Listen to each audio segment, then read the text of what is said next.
to investigate the origin of the money. Okay? So, pag-investigate, a clandestine investigation will be conducted, and it was found out that your only job is a pot-pot driver. That you are only a pot-pot driver, yet you deposit to 1 million a month, you will be subject for investigation and you will be filed with a case, what we call as money laundering. Kaya dapat, the money that should be deposited in a bank should coincide with the degree or the amount of money which you obtained on a specific day. Okay? So, sa button sa money laundering, let us say, for example,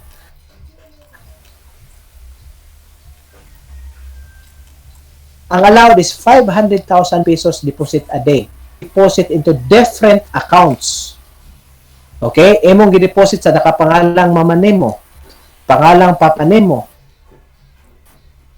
pangalan sa imong igsuon, pangalan sa imong iyaan o yuan. So, 5 ka accounts. Tapos, kada account, depositan lang nimo og 100,000. So, dili na mo red flag dito sa bangko. Alright? Tapos, by the moment it incurred interest, pwede nimo gi-withdraw. Ang pag-withdraw, ana, limpyo na nga kwarta ang naan nimo. Money laundered na. Okay? Muna ginatawag og money laundering, which is illegal under the law.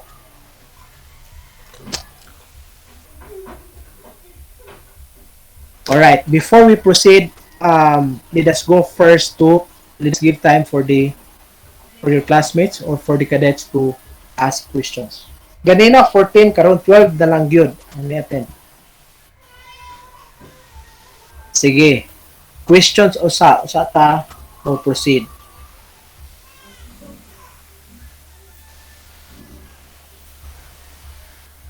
$11 na lang yun. Questions?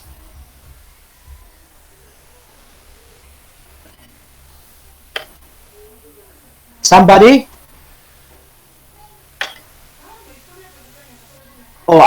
Arquiliano, Vélez, Braquil, Ponce, Esparcia, Saga, Marinho.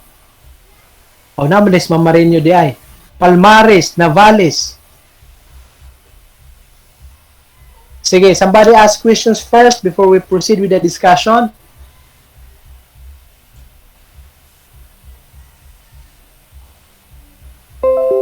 Nawa? Wala? Somebody?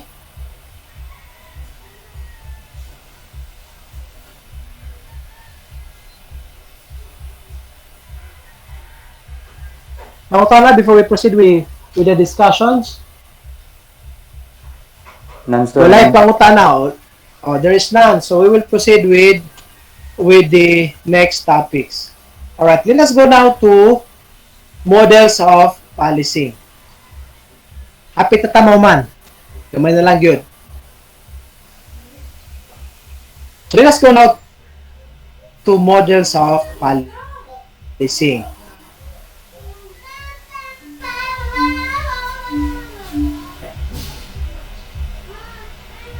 Right?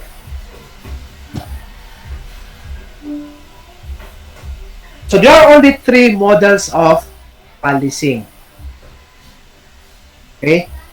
Which you have to remember. Traditional oriented policy. Policy that you can see on your screen are still existing in our country. Okay? We are still using traditional policy, problem-solving policy, and community-oriented policy. But there is more that is given to community-oriented policy other compared to the first 2 models of policy system. Atong binagsaon. Unsa may traditional policy? Traditional policy means a type of policy that is reactive in nature. Okay? Reactive siya in nature.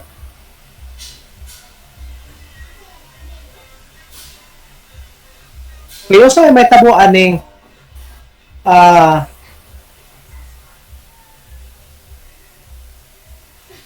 usay may tabo sa traditional policy. The police officer will have to wait in his car for a call, and if there is a call, that's the time for him to respond. So very reactive in nature. Anong reactive in nature again? Simply because ang buhaton sa police officer, akong usbon, maghulat, Magulat siya sa opisina. Magulat siya yung car. Kung nanay tawag, usa siya mo respond. Okay? The moment there is a call from somebody. If you will compare traditional policing and community-oriented policing, in the community-oriented policing, that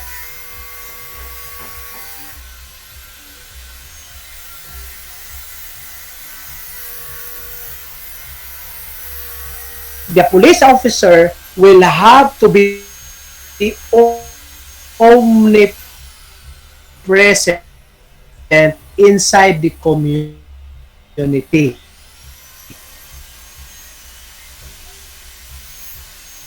And the police officer will have to give maintenance, peace, and order. So since the mission of one of the responsibility of the members in order to make that mission, in order to make that responsibility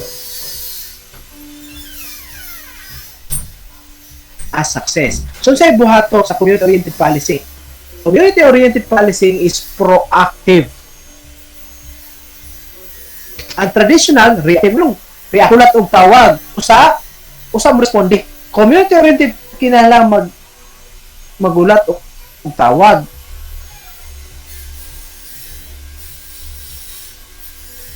Wala pa nahitabo ang krimen na ka. You are doing police omnipresence. When I say police omnipresence, that means the purpose of the police omnipresence. The purpose of police omnipresence by simply wandering in the city, by simply walking from one corner, from Cosca to Le Plaza, tapos nakita ang snatcher, nagalakaw ka, nga police officer na ka-uniforme, ang snatcher, dili yun na siya mangawat. Nga naman, galantaw man siya nga naay police. Kasi tawag na, proactive, which is part of community-oriented policing. And according to the principle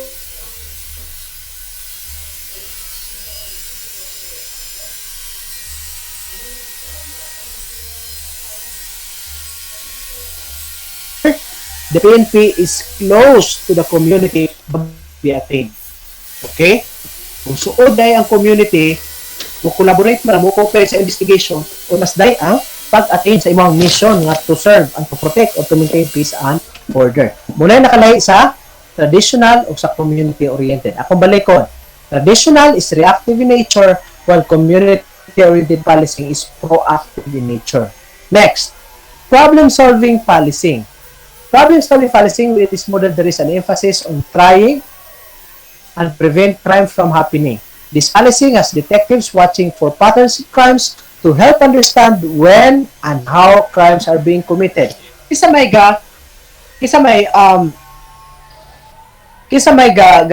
gagamit of problem-solving policing when officers are taking a look on the modus operandi of particular crime and solve the puzzle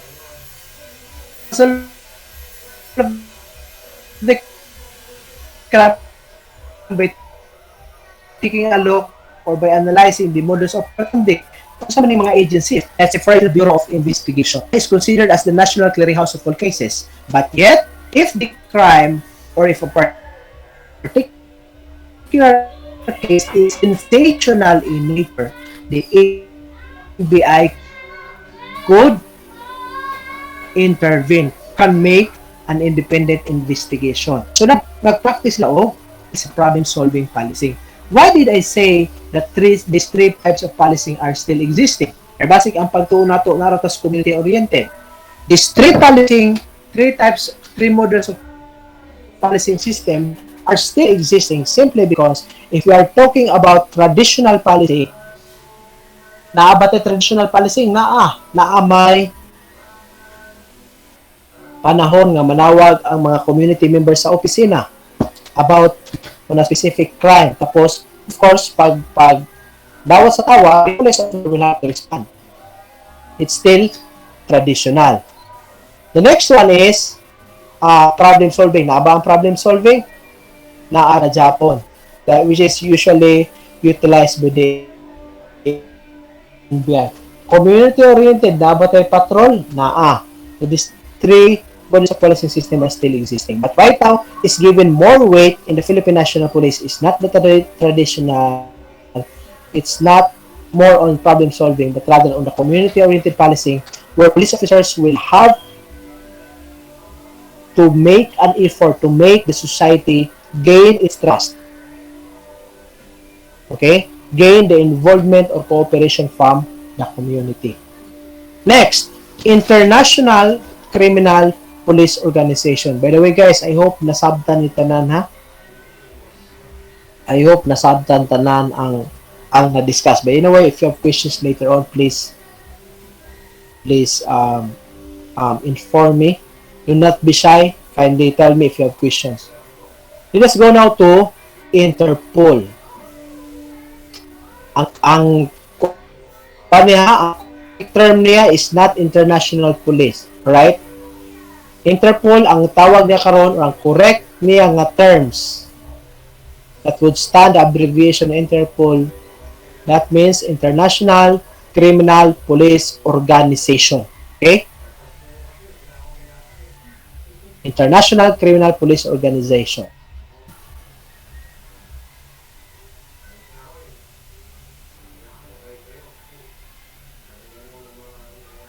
This is the largest international police organization with 108 member countries. It facilitates cross-border police organization, authorities, and services whose mission is to prevent or combat international crime. Its headquarters is in Lyon, France. Take note, asa gani ang headquarters sa Interpol? Nasa France, sa Lyon, France. Question, sir, ang Pilipinas, appeal ba sa Interpol? The answer is yes. Sir, daghang countries sa kalibutan, 188 countries lang ang members. Naabay ng mga countries nga wala na-appeal sa Interpol? The answer is yes. Like, see, for example, Vanuatu is not included in the Interpol. North Korea is not part of the Interpol. Kiribati is not part of the Interpol. And other countries, even Solomon Island is not a member of the Interpol. So there are countries right now which are not members of the Interpol, but I could assure you that Philippines is one of its members. Pila ka buktanan? 188 laman. Asa makita ang iyang headquarter? Makita dito sa Lyon, France. Unsay supreme governing body, ang pinakataas, ang ginatawag na to og General Assembly. Okay? Next, maunay core functions there are only core functions according to the Constitution of the Interpol. Una, secure global police communication services. Interpol's global communication is 24/7. Pwede nga makarekta instantly to secure environment. Let's say, for example, there is a terrorist in Mindanao. So, unsay makatabang nimo, Interpol can supply you with information. Next, operational data services and databases for police. Member countries have direct and immediate access to a wide range of databases including information of known criminals, fingerprints, nga perte ka minus karon sa ato nga country. The last time I checked, I think it was 2018, there were only 20,000 who are registered on our AFIS system. Ano man yung AFIS or AFIS? AFIS stands for Automated Fingerprint Identification System. The last time I checked, if I'm not mistaken, 20,000 pa in taon ang na-registered. In America, by the moment commit crime and there is a fingerprint, pag-scan sa fingerprint, pwedeng mabalaan dayon sa AFIS kung kinsa ang tag-iya. So, pwedeng maka-access sa fingerprints, DNA profiles, and stolen or lost travel documents. The third one is operational police support services. Interpol provides law enforcement officials in the field with emergency support and operational activities 24 hours a day, 7 days a week, and can deploy an incident response team to the scene of a serious crime or disaster. So, pwede na makatabang ang Interpol. Next is on police training and development. Pwedeng makahatag ang Interpol og training initiatives to its member countries. So we can request the police officer or the Philippine National Police could request personalities from the Interpol to train them in terms of different areas. For example, unsa may kulang nato sa police karon? Ang kulang is technological skills. Alright? Technological skills. Unsa bot yung pasabot ano? We say technological skills. Kulang kaayo og kahibang kaagan sa teknolohiya. Nganuman karon, lisod pa gani ang paglantaw kung kinsay tag-iya anang account is hacker. Supposedly, if a person is a technological savvy kind of individual, he can easily spot out the owner or the hacker, or the person who committed cyber crimes. So, cybercrime na to karon is existing in the country, yet lisod pa kayo ang pag-investigate. Yan naman, kulang pamanta. So, the Interpol can actually intervene to train our authorities with regards to this new crime. Nabay pangutana? Walay pangutana? There was someone who turned on the audio. May pangutana o wala? Una, palihog lang ko disrupt sa discussion.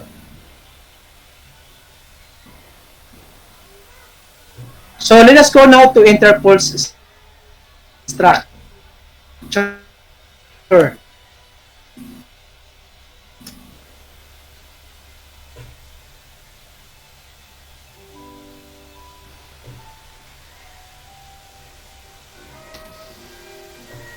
Again, as I have stated a while ago, ang pinakataas balik ko. Interpol's work, those are 4 very important facts about dito sa board exam. Patang facts ang inyong hinudungan ko na. 188 membro. Interpol stands for International Criminal Police Organization. Ikatulong nga fact, headquarter, Lion Front. Ikatulong. Ikaupat, rather, unsay Supreme Governing Body, ang General Assembly. So, ang naman ng General Assembly, this composed of delegates appointed by the governments of member countries. So, as Interpol Supreme Governing Body, it meets once a year for general policy, resource needed, whatever is needed to provide cooperation and working methods, finances, and program activities. Generally speaking, the Assembly takes decisions by simple majority in the form of resolutions. Each member state represented has one. So, sa General Assembly, naanan tayo usa ka buok nga representative. Okay? Representative. Nga mo representative sa General Assembly. So, kung sa General Assembly, tawag na kabuok ang representative, so both ipasabot kay 188 man intong 88 ang member nga countries na Interpol. So, you have to expect that the General Assembly comprises 188 representatives.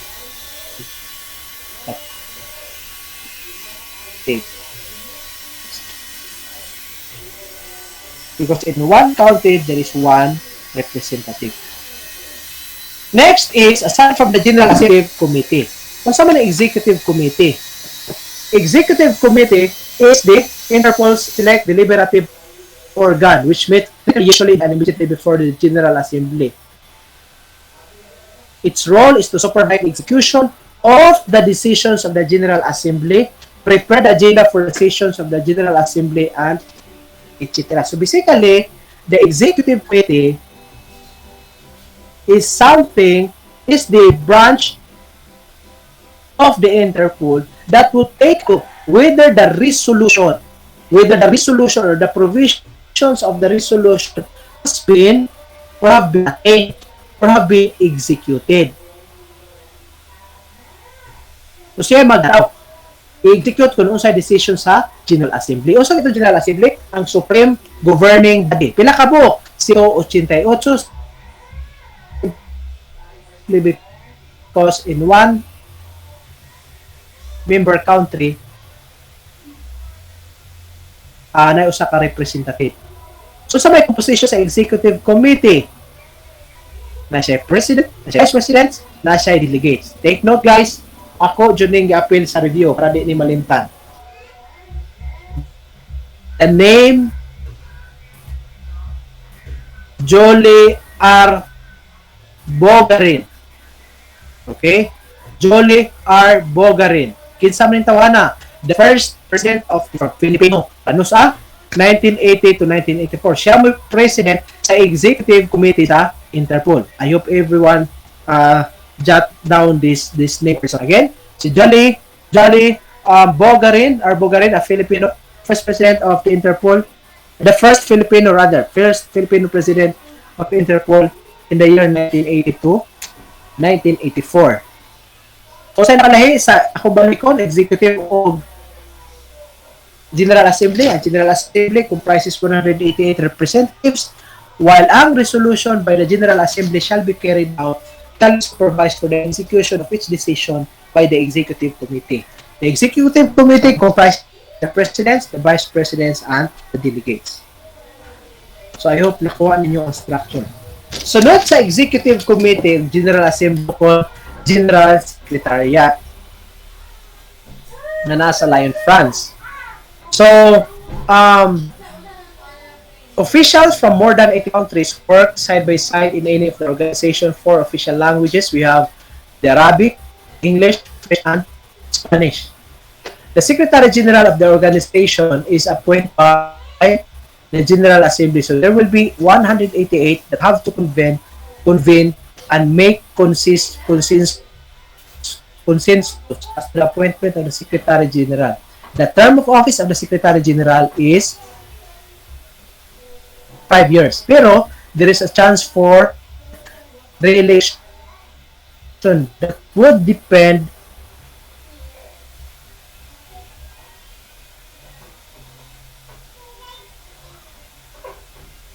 on the discretion of the General Assembly. Of course, this appointment is based off what we call as a resolution. So the out. The next one is the National Central Bureaus. So each Interpol member country natay ginatawag og NCB nasa Manila. Okay? So unsa man ning NCB? Ang National Central Bureau is the designated contact point of the General Secretariat. Okay? So buti pasabot natay usa ka NCB diri sa Pilipinas if the Secretary General will contact Philippines is one of its member countries. The point of contact should be channeled from Lyon, France to Manila. Ang ato nga NCB. So, in NCB, we also have the advisors who are experts in a purely capacity who may be appointed by the Executive Committee and confirmed by the General INTERPOL'S files. This is an independent body whose mandate is to ensure that the processing of personal information by Interpol complies with the organization's regulations to advise Interpol on any project, operation, and other matters. So basically, muna siya mag-keep sa information containing Interpol's files. So, mautoy structure nato sa Interpol. Right? Na mo to structure nato sa Interpol. So, ako balikon na to para masilsil sa ato ang alimpatak. Silsil ug maayo. Okay? Unsa man ang Interpol stands for International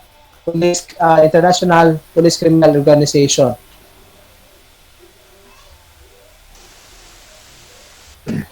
Ang Interpol ay ang France consisting of 188 member countries.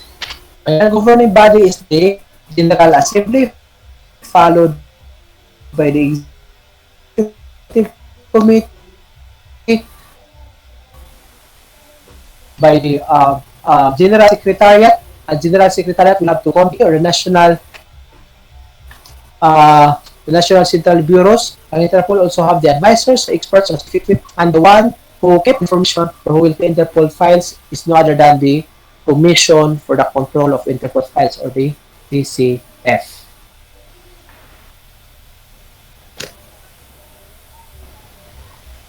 Now let us go now to the logo or the emblem of the Interpol. So kanang makita ninyo sa inyong screen nga white, kanang logo. Muna yung logo sa Interpol. Nga naman akong gi-appeal? Ako nang gi-appeal simply because there are instances that the areas or the parts contained in that logo can be included in the criminology licensure examination.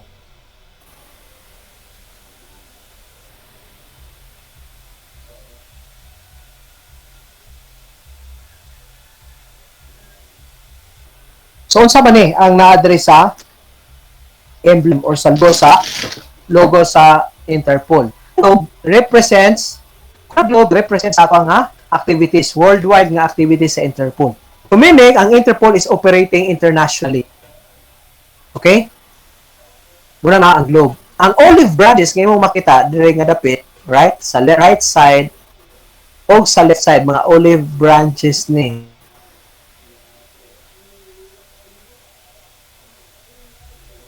Kung sa may bagot ani,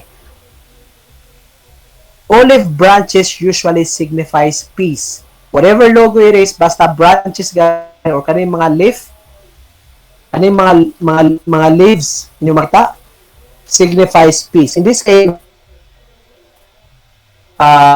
simbra dyan po niya significance or a symbol. Peace. The sword behind the globe is police action, right? The immediacy of the police. Kung ano, nakakita ka diri og mga weighing scale. Right part sa weighing scale og ang left part. Kung sa ibot pasabot og weighing scale, like a blind woman carrying the weighing scale, ang weighing scale would represent impartiality of justice. So, walay dipili, walay discrimination. So, represent siya og justice. At the upper part, you can see the abbreviation ICO, which stands for International Criminal Police, dili criminal nga police, International Criminal Police Organization. Sa lain niya nga term,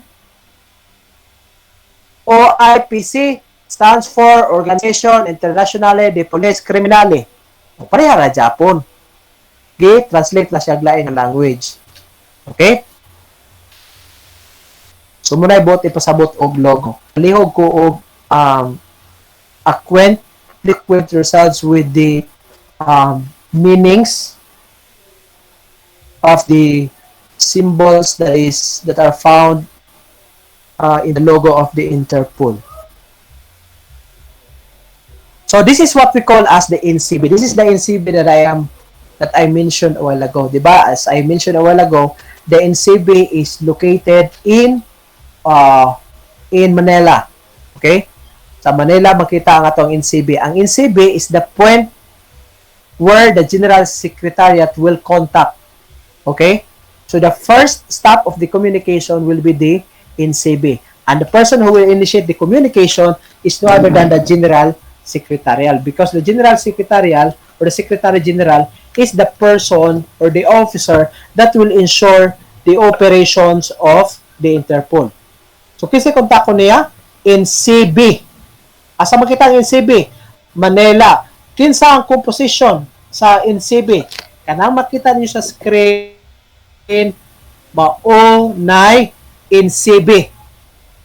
Alright? So, kinsay chairman?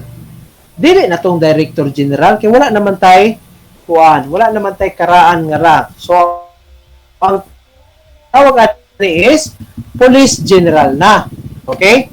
So, Police General, si Debold Sinas, siya mo chairman sa National Central Bureau. Okay? Tapos, ang the rest are all members. Pila man kabuk ni, if mangutana ang board examination, pila kabuk members sa NCB. So, you will count 1, 2, 3, 4, 5, 6, 7. Pila tanan? 8. Unsa ang ika-8? Ang ika-8 is ang chairman. Kinsa ang chairman? Police General. Kinsa ang Police General? Si Dibol Sinas, ang sa Philippine National Police.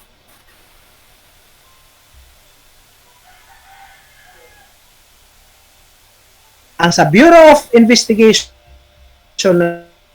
Director, Commissioner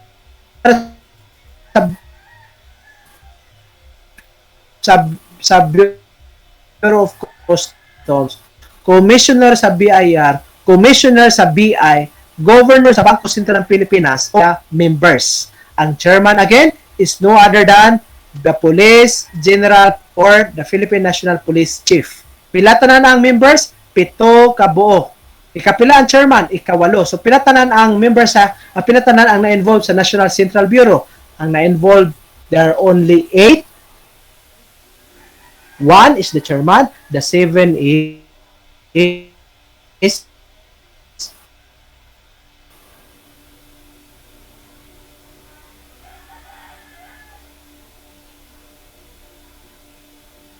the members.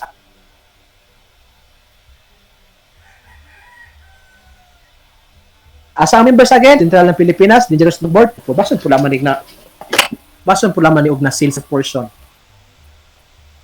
Basig na ipangutana, basig masulag maanday na ron nga na yung mangutana. Sige, palihog. Isa na ipangutana.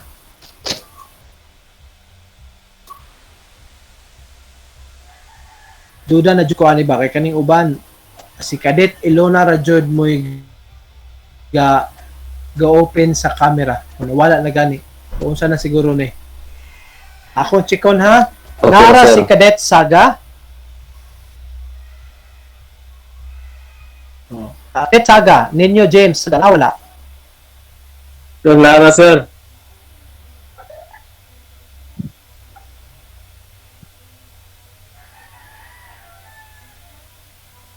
Wala na. Nara. Si Sparsha, nara. Si Viles. Nara ko, sir. Si Dan Francis Viles. Kanina, tablo na nagdinalagan ron. Oh, nara. Sir. Si Dan Francis Viles ba? Viles. Oh, nara. Ay. Fritzy Jane Palmares. Nara, sir. Navales Geraldine. Nara, sir. Joserito Ponce. Nara, sir.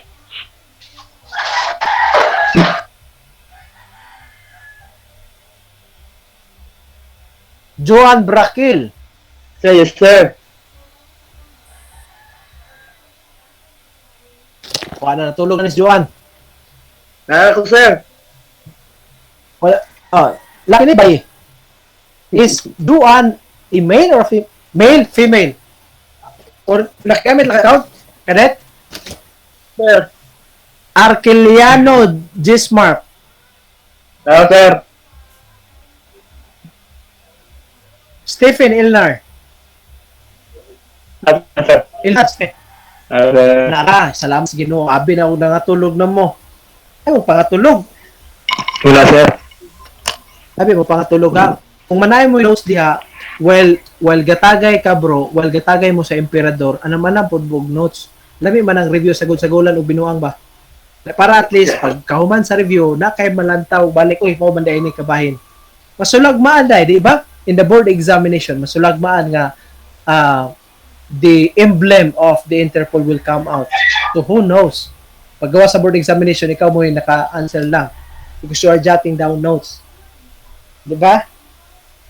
Importante yan. It's very important that you have to jot down notes.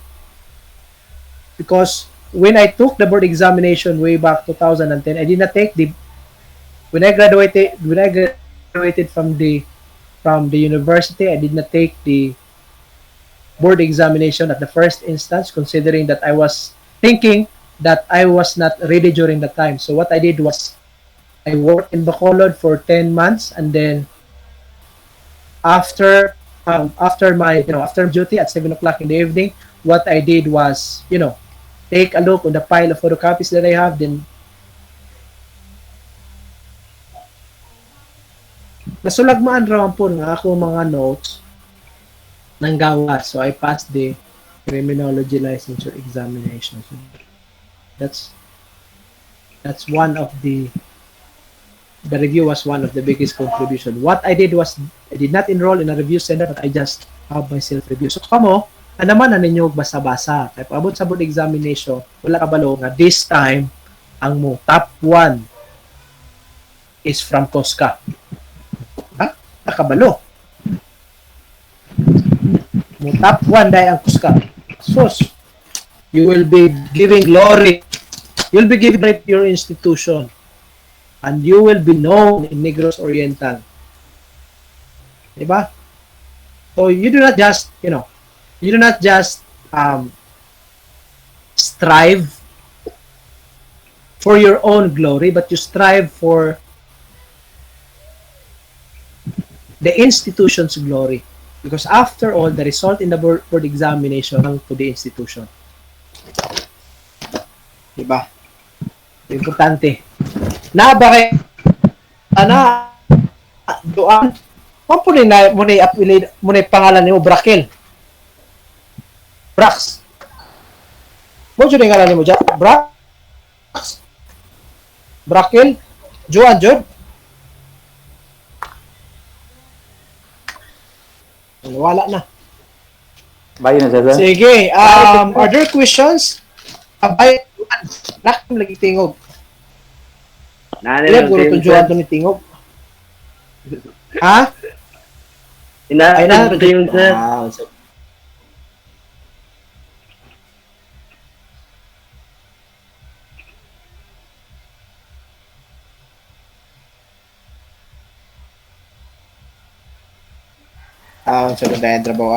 anyway guys, we have questions. Dapat sa introductory part.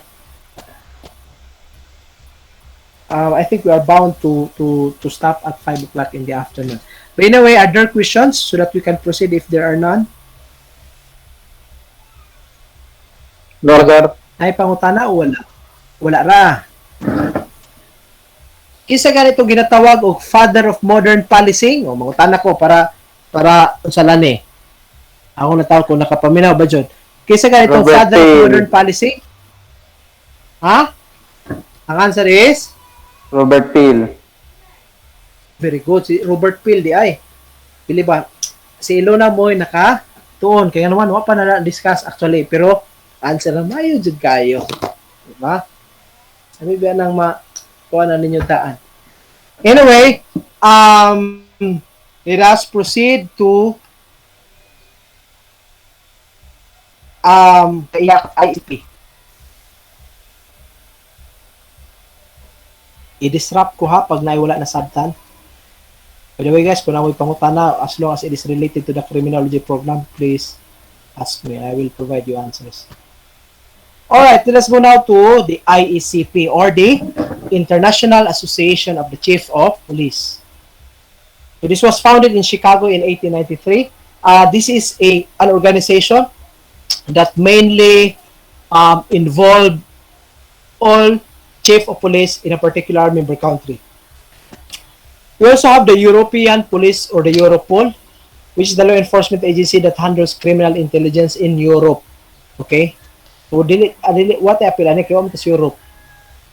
Next, let us take a look on the evolution of policing. I know everybody is already aware of this because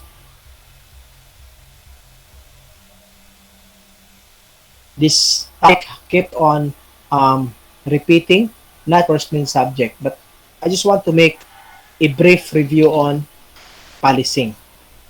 So the first country that had a formal policing system was no other than the Greece.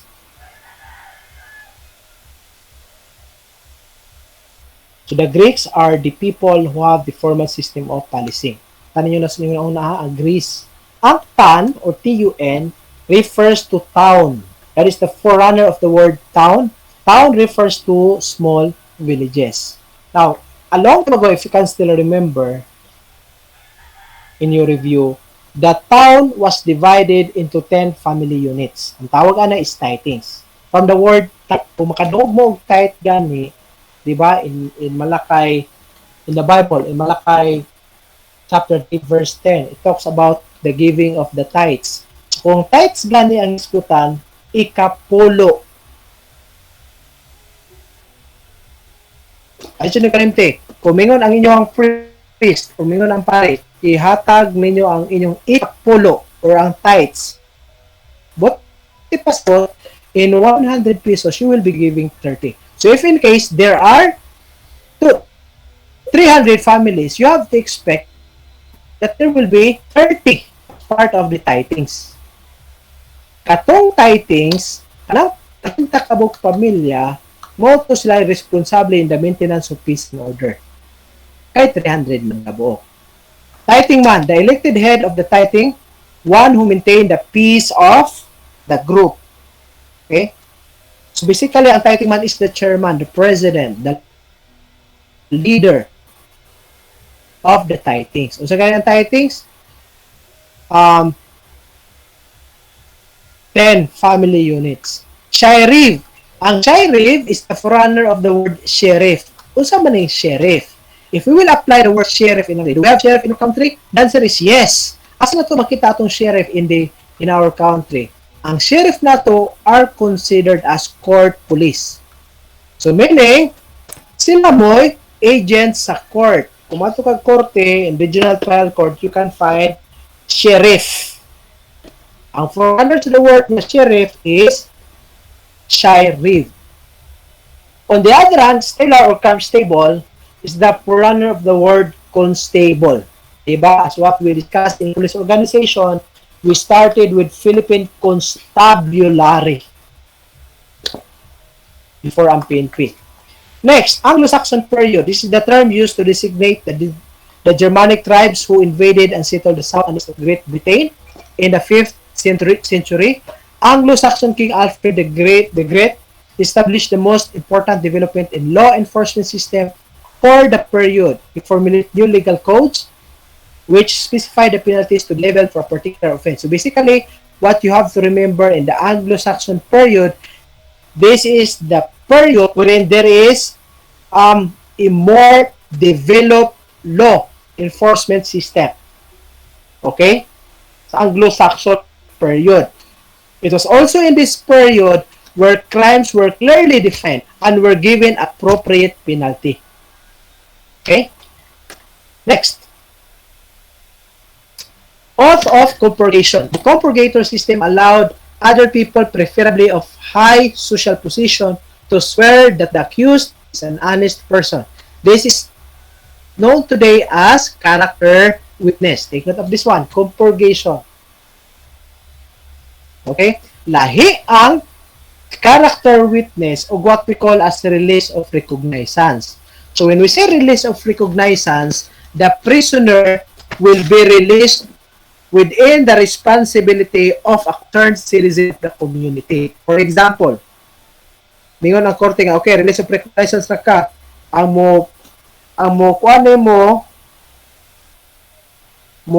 responsable nga person is ang mayor. Release of recognizance, ma-release ka.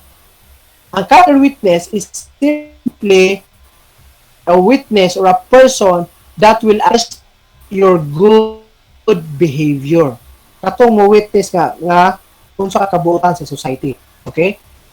Ang forerunner ani is ang ginatawag compurgation.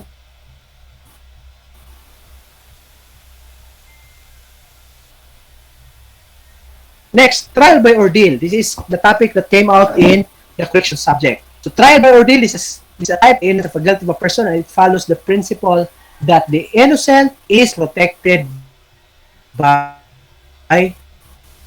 the gods. So, bisan pag masig kag lakaw-lakaw anang burning coal or bisan kag butangan ang imuhang kamot o red hot iron o butangan mong dila o red hot iron. Bisan pag unsay mong buhat you are innocent, that trial by ordeal that you will be ang iron sa kalayo. Ipula na gyud. Una, it's either ibutang sa imong tapos you will walk 9 paces. Okay, 9 paces. Kung walay blister or there is no burn that is found on top of your wrist or arm, then you will be considered as innocent. Ikaw nga pamagi is take out imong tang, ibutang ang red hot iron or red hot iron. So, magbutang sa iron sa imong tang, mayroon itong tang ha, na ikubal. O katong walay kubal, kay baghuanay pa, bago pang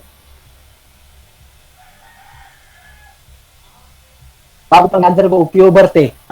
Agbutas ang tayo tang o di nasunog, ipagkasunog, that is an indication that the person is guilty of the accusation. Next, the watch and ward system. The watch and the ward system was known as the night guard. The watch was known as the night guard while the ward is a day guard. So napabataan ni ron, ang atong ginatawag is watchman o security guard. Security guards are those individuals who have direct contact with the customers or the occupants of the building. When I say direct contact, sila mag-check sa ID, sila may mag-check sa temperature. Ilang duty usually daytime. Kung nighttime, katong bantayan ang usa establishment like warehouse. Bantayan ang school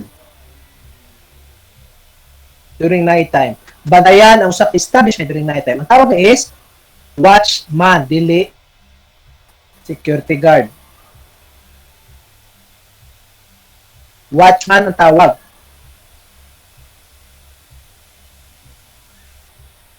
Kung night guard.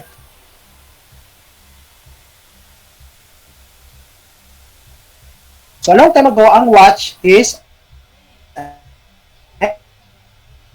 night guard. Ang ward is a day guard. Next, the comparative chief magistrate of London who established the so-called Bow Street Runners in 1753. The Bow Street Runners served writs and arrested offenders on the authority of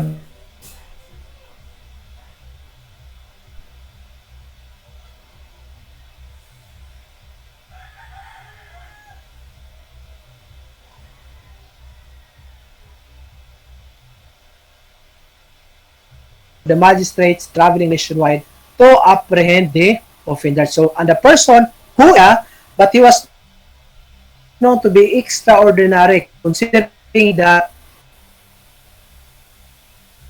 according to history, he can by the sound of their voice. So, imagine na, magpiyong ra siya, ma-recognize niya ang mga criminals, 3,000, by their voice. Kung ang Bow Street Runners kay Henry Fielding, ang Kajan Fielding, Bow Street Patrol. Why? Because this was the first time that horse patrol was been utilized. But the father of modern policing is no other than Sir Robert Peel. Okay? Isa ba ni Sir Robert Peel? He established the London Metropolitan Police, making the Great Scotland Yard as the place where the headquarters was built. He established the Peelian principles. By the way, guys, take note of the word of the place, Great Scotland Yard. Great Scotland Yard was the first headquarters of the London Metropolitan Police. Kinsa may ga-establish sa London Metropolitan Police? It was Sir Robert Peel. Ginatawag siya og modern father of modern policing because of his principles in law enforcement. Ang tawag niya ani is Peelian principles.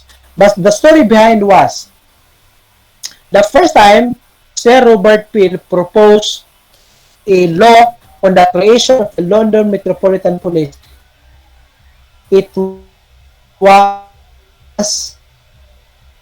not accepted in the first time.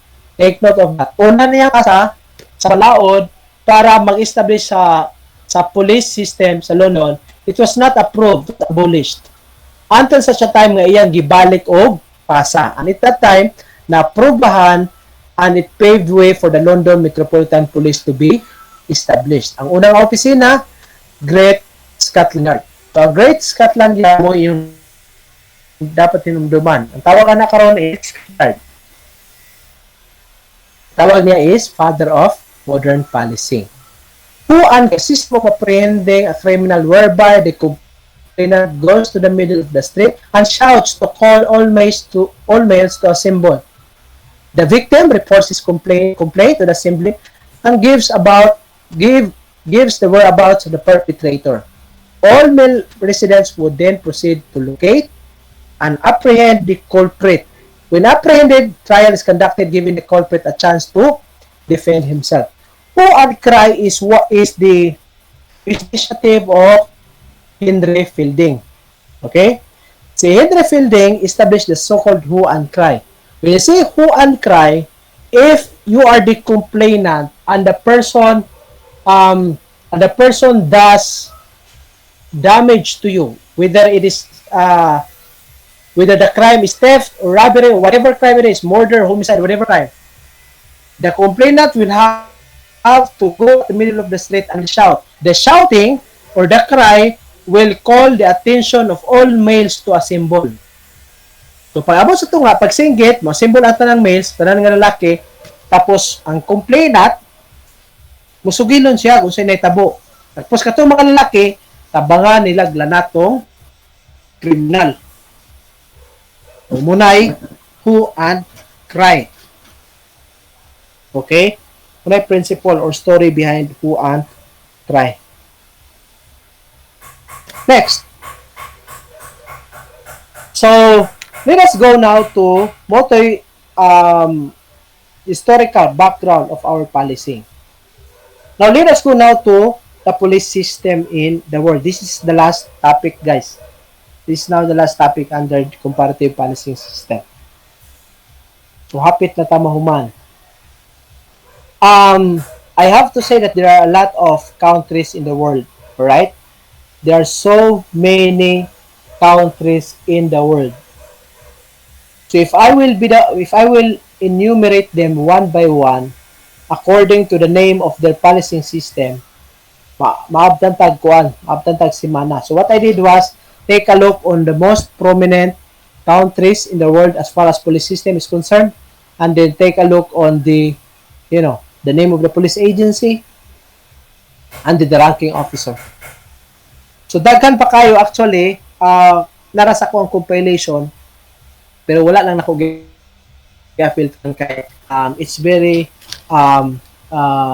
dragging. It's very dragging if I will put all the countries in the world according to the policing system that we have. So in Afghanistan, we have the ANP or the Afghanistan National Police. Under siya sa Ministry of the Interior. We also have the ranking officer of the ANP as Police General.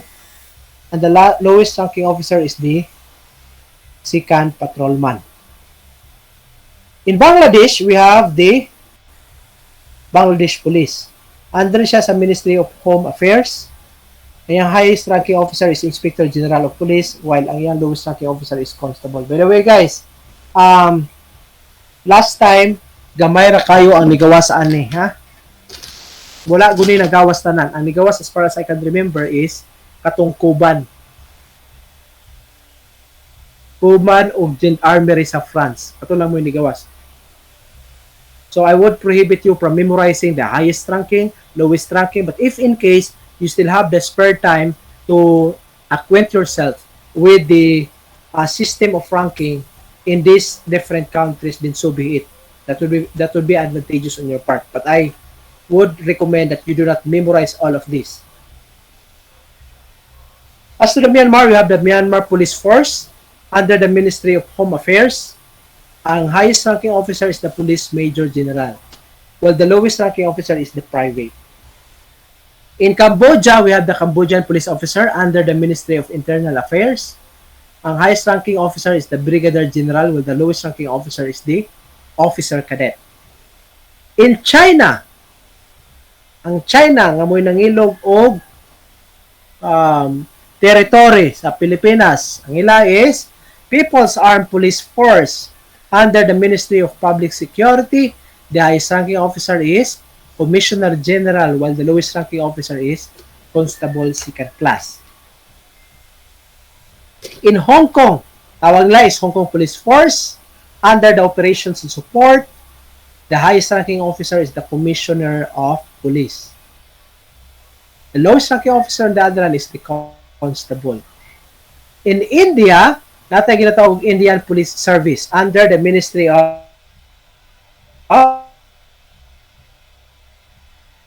the Indonesian National Police.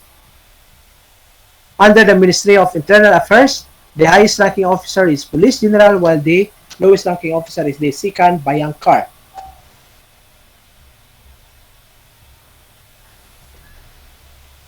In Japan, we have the National Police Agency under the National Public Safety Commission.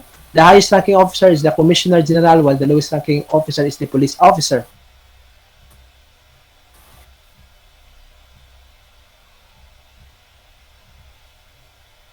In North Korea, natay National Police or Grand Marshal, and the one is a Korean term.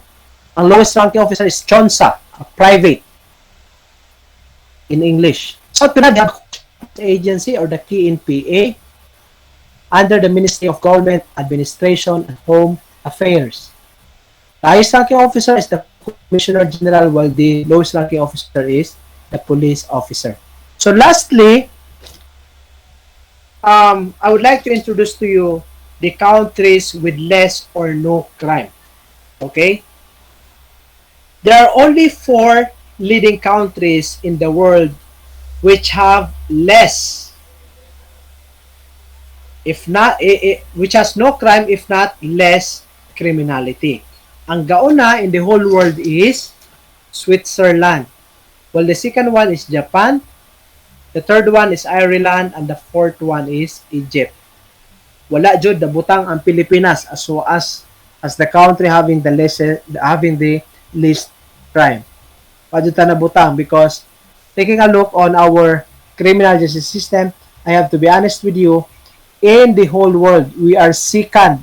Last year we are at the first, but right now we are at the second, having the most percentage as to prison congestion or jail overcrowding. Kita mo yung gauna. Last year karon magsinta. So di jud ta ma-appeal sa top 4 or sa top 5 having the less or no crime. So may mga countries nga dapat nato nga puy-an kay less ang crime. Ang Japan right now is having a problem in terms of manpower because there is a higher rate in terms of mortality compared to people who are born. So there are a lot of individuals who died compared to the individuals who are born.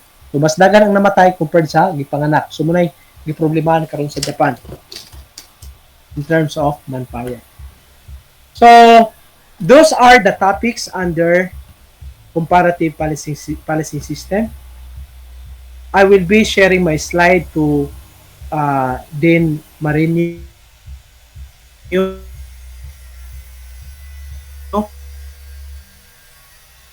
for your reference, and if in case the docs file for the comparative policy system and for the police organization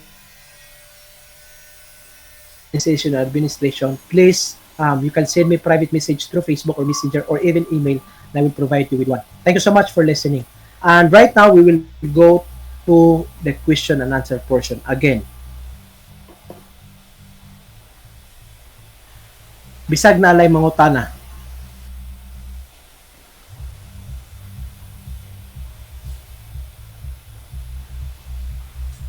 May pangutana or galibog mo ko sa ipangutana?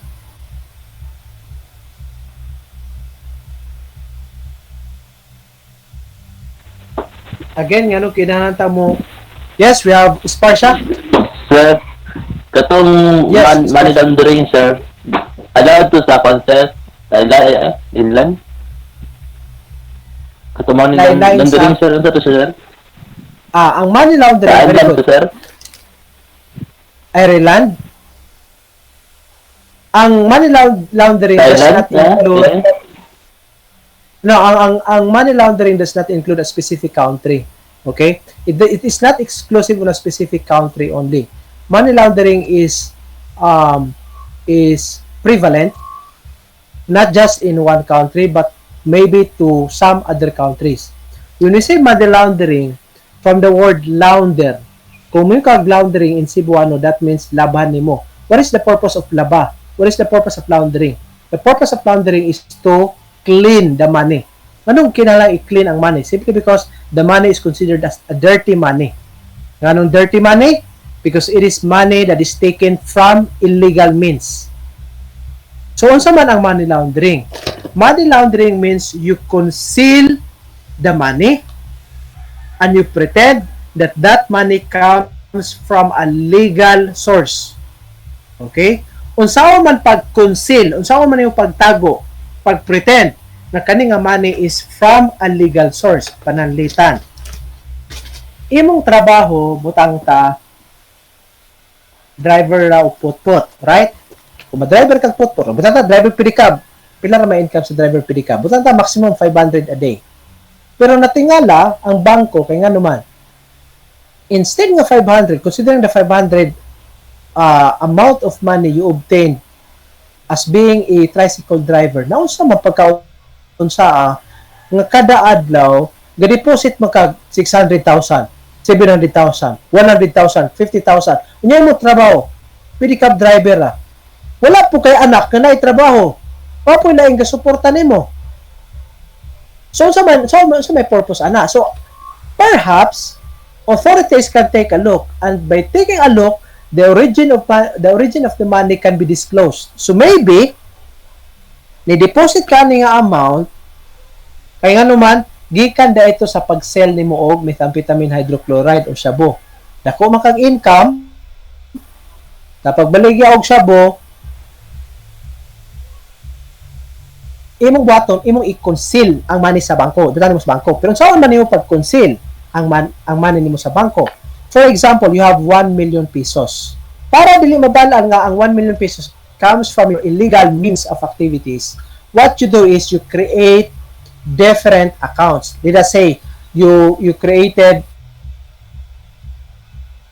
let us say 10 accounts. One account in name of your father. The second account naka-name sa imong mother. Ikatulong account naka-name sa imong siblings. Ikaupat hangtod ikapulo nakapangalan sa imong mga iyan o guyuan. But in that case, ang matrace dili ka makuha nga ikaw mo ga deposit. Na-conceal ang kwarta. Dili ka ma-investigate considering nga wala nakapangalan sa imuha. If you can still remember the case of Chief Justice Corona, di ba si Chief Justice Corona, itong namatay na, the previous Chief Justice of the Supreme Court, he was accused of money laundering. Because according to some witnesses, nasa different accounts, dollar accounts. So, yung kwarta dire, ipagawas nga yung illegal means, ang kwarta nga nakuha sa illegal means was deposited in a dollar account dito sa Amerika. Para dili matrace, ikapangalan na lang, ipapangalan sa talaing nga tao. So, it's a form of money laundering. Limpyuhan nimo ang kwarta. And that is not allowed under the law. Okay, nakuha ninyo ang concept sa money laundering. Para na gud nang maligya ka og shabu. Kung saan nimo pagpretend nga kanang pamaligya is taken from a legal source. O gamiton nimo to account sa imo nga igsuon nga o sige padeposita sa ko diha para safe ang akong kwarta. Tapos withdraw ra niya. Tapos kung mag-withdraw nimo, mo establish ta og kanang legitimate nga business. Nalimpyo na ang imong kwarta. Ano man taken from the account of your brother or your sister.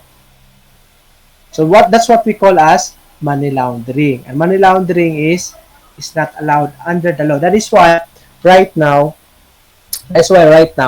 when you get a money from Pawan Pawn Shop, or when you get a money from EMBLEM or whatever sending company it is, if the money involves a huge amount, 100,000, 50,000, 300,000, they will interview you as to the whereabouts of the money. Okay? They will have to interview you as to the whereabouts of the money. Take note, when I received 200,000 from my sister in America, the money was obtained, was taken from EMBLEM 1 day after the request. Ayun, pakaog interview. Kay basi gikan sa illegal means ang kwarta. So, manay purpose. Surabag, inanayalan nyo pagkuha ang concept sa money laundering. Naakay isda nga balog. Naakay isda nga presko. Para mahalin ang imong isda nga balog, imong itipon sa presko. Tapos paliton na na. Anay tabo, limpyo na, maka-income ka. Muna gitawag money laundering. And dirty money from illegal means, gilimpyuhan by putting it inside the bank from other accounts, and then the person who own the account will have to withdraw it, and it becomes a clean money. Okay? Inana ka simple ang money laundering. Tungod na sa globalization. Kung wala pa tayo nag-globalize, sigurado what time money laundering siguro nga may tabo. Nga mo deposit kag dala account dito sa lain nga nasod. Pero maka-money laundering Japan ka within the Philippine country, just like what I have stated a while ago. Okay? Yes, sir. Thank you, sir. Right now we have the Anti-Money Laundering Council. I think that was Republic Act. Dili na ako nakalimot ako sa. There's a Republic Act that created the Anti-Money Laundering Council. The Anti-Money Laundering Council will be the one to supervise laundering activities in the Philippines. Okay. Aside from money laundering, napabayla yung pangutana, aside from the question of Isparsha, Philip Isparsha, somebody.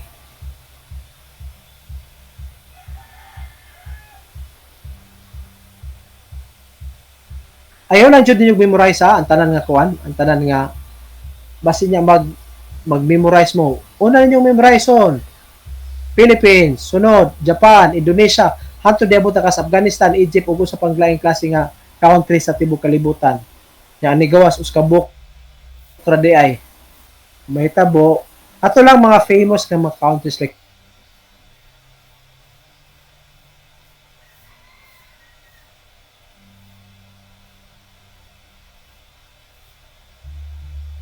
United States of America. Alright, napapoy pangutana. Can we have one more question before we will go?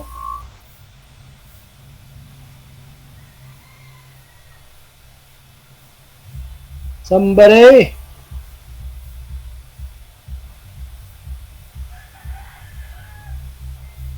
Wala na, pangutana.